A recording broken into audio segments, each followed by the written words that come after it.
What is up, y'all? Good morning and welcome back to the True Wildlife YouTube channel.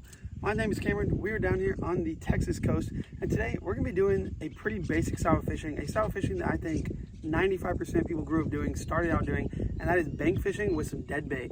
So we have some dead shrimp down here. We're going to be using a single drop rig, which is just some leader line right here with a little circle hook and then going down to a little bank weight on the bottom. Super simple setup, works for a variety of species.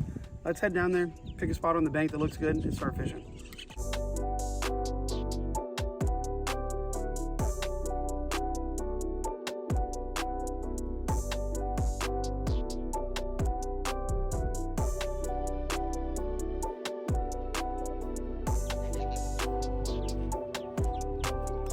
An Atlantic cutlass fish, ribbon fish.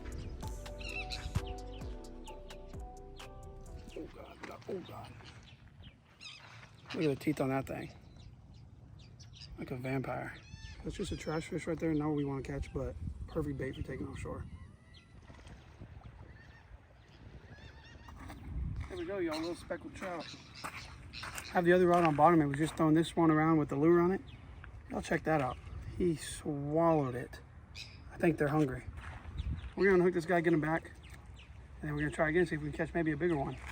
So we're not getting a lot of bites on the dead shrimp. So what I've done is I've changed up a little bit because you got to be opportunistic whenever you're out here fishing. Dead shrimp wasn't working, so we put on a lure here. We see fish jumping, fish blowing up, lots of bait. So I just put on a little gulp on a 1/4 ounce jig head. And this pretty much resembles all those little mullet that are getting blown up on. So we're gonna toss this out. Let's see if we can hook into something against the wall right here. Lots of bait over here. I was just reeling in this lure to cast again. I didn't like where I cast it. I got hit right up on top. Another speckled trout there. Not a keeper, but getting bigger. There we go. We popped the hook right out of his mouth. These things have to be 15 inches in Texas. This guy's probably about 13, so we'll get the release. Toss him out past the rocks. Now we just try again. So we just pulled up to spot number 2. The first place we were at, there was a ton of current, ton of undersized fish, and we just really weren't getting bit that much. It was hard to keep our bait in one place. So we moved over here. It's a nice little protected saltwater creek or a little channel that runs into a back lake.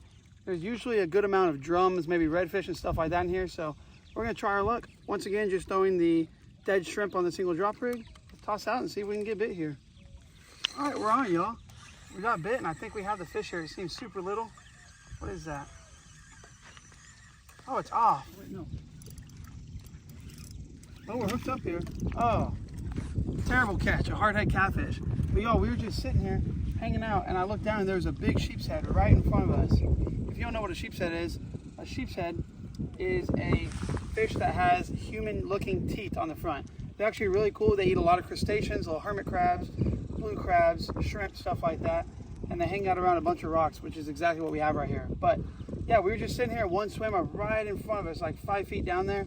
By the time I reeled in my line and got a bait put on, he was already gone. So we'll see. Maybe he'll come back. Sometimes they hang in the same area all day. Maybe he'll come back and we'll be able to pitch a little shrimp to him. But for now, let's go ahead and unhook this trash fish and try to catch something better. Got something else here. Let's see. Hopefully it's something different. He's pulling a little bit. Oh, it is. It's a big old croaker. Once again, not really a desired fish in the area, but when these things get bigger, they are delicious to eat. A lot of people just throw them back though, because they are considered kind of a trash fish. But a big old bull croaker is a delicious meal. We're gonna go ahead and unhook this guy and toss him back there because we're not keeping fish today. He's just a little bit small for what I would keep. But these things actually put up a heck of a fight. When you go to unhook them, you gotta be careful. They have razor sharp gill plates. You can see it right there. And they'll poke the heck out of you. So, ooh, almost got me. Let's bait up and try again. So all I'm doing is taking a circle hook and taking a dead shrimp and just threading it on there like that. It helps keep the shrimp from falling off when you're casting. And it also helps the fish get the hook. A lot of times when you're using dead shrimp, they're pretty soft. They come off real easy. If a little fish grabs it and pulls it, it'll rip it right off the hook. But when you thread it on, it ups your chances of that bait staying on the hook and of the fish getting the hook in its mouth instead of just ripping the bait. We'll cast it out. It gets kind of deep out here. It drops off from maybe like a little 2-foot ledge down to maybe 6 or 8 feet. Let's see how long it takes to get bit. So once again, oh, this is a tiny little fish. Y'all check this out. This is a perfect bait. This is a baby croaker, which is the same exact fish we just caught, but the baby version. These are great baits for speckled trout, redfish, and flounder. So we're actually gonna take him, put him on the other rod, and toss him back out there and see if we can get something bigger. Hopefully we'll look into a big trout, or even better than trout would be a nice big old redfish. Perfect little bait right there. So here's our rig that we're gonna throw this croaker on. It is just basically a Carolina rig right here. Little egg weight, or pretty big egg weight, it's probably about an ounce, and then a circle hook right here. All we're gonna do is take our croaker, we're gonna hook him from the back, just like that. And that is a ready to go bait. Let's toss this guy out and see if he can get bit. Oh, we're hooked up. We got bit once again.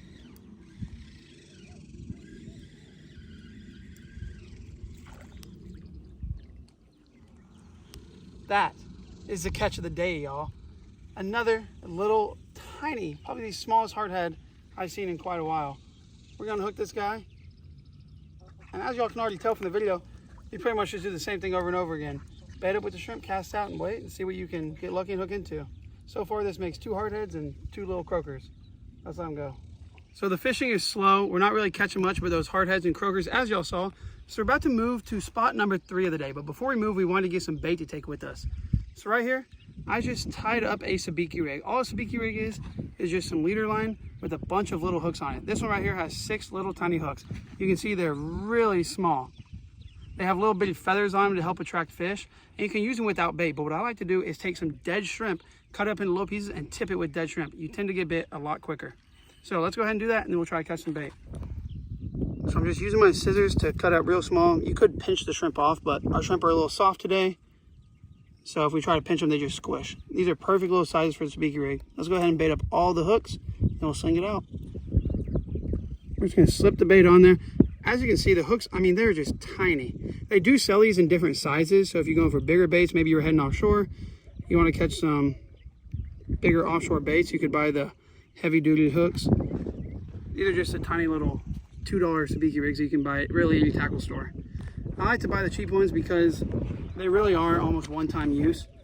They get tangled super easy. After you use them, some of the hooks are gonna break off. You know, it gets caught in a rock or whatever, or you hook a bigger fish. A lot of time you'll hook a piece of bait, especially when you're heading offshore, you'll hook some bait and then something else will grab it, a little bit bigger fish, maybe a blue runner or something like that, and rip it right off. I like to buy these little dollar ones so I can just throw them away whenever I'm done. Don't have to worry about trying to pack them back up or anything. And they work just as good, but we need to hook up one more piece of bait here on the bottom.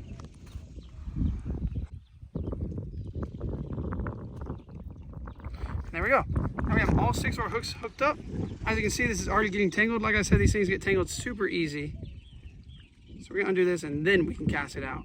So we're just gonna sling this out pretty close, let it sink all the way down. Now whenever you get a bite, you wanna leave it in the water for a little bit, because what's gonna happen is when you get a bite on one hook, it's gonna attract a bunch of other fish. They see the commotion, all that stuff, and they're gonna start biting the other ones. As you can see, I already have at least 1 fish on here. But it's really not worth your time to catch just one. So you want to try to catch as many as you can at one time.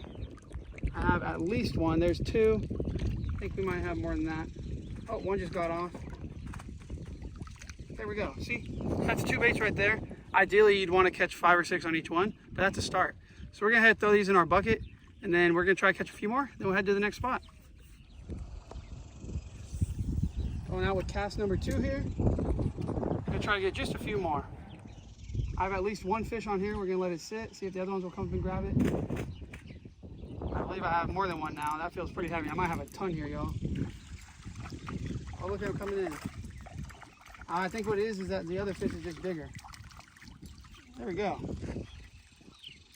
2 more baits, and I think that's plenty for what we're gonna do. So let's head over to the next spot and we'll see y'all there. So we're about to cast out our rods for hopefully a little bit of a bigger fish. That's why we kept those baits.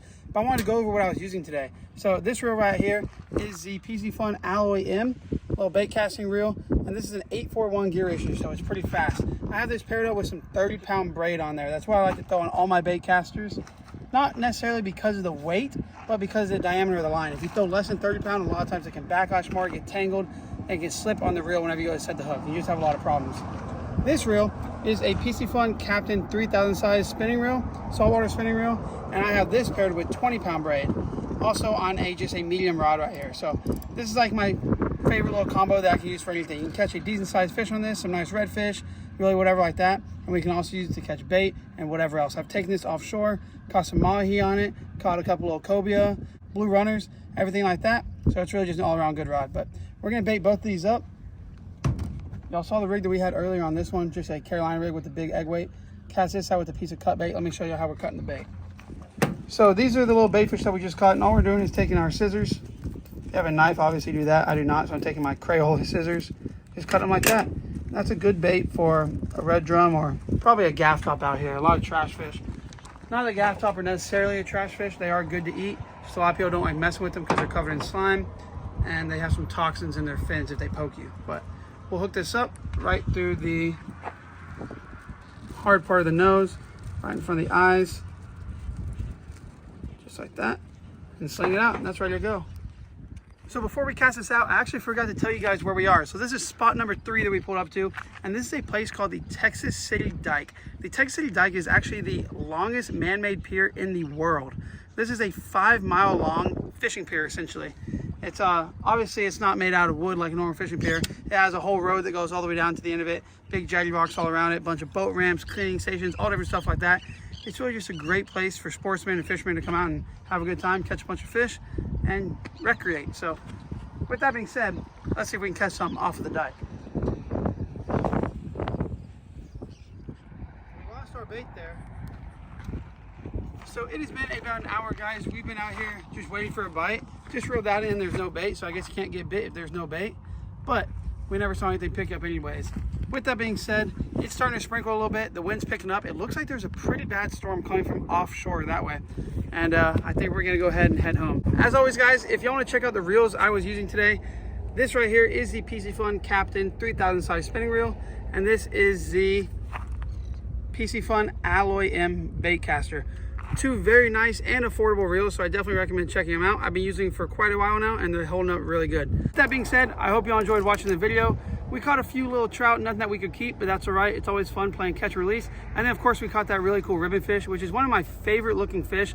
They just look crazy. They look like eels or snakes with some huge vampire-like teeth. They're not really good to take home, but they are an amazing bait to take offshore. So hopefully in the near future, the weather will calm down and we'll be able to head off and show y'all how to use those ribbon fish to catch some big old kingfish. Thank you guys for watching. Don't forget to hit that like button, leave a comment down below, subscribe if you're not already. That's it for right now. We're gonna get out of this rain, but until next time, peace.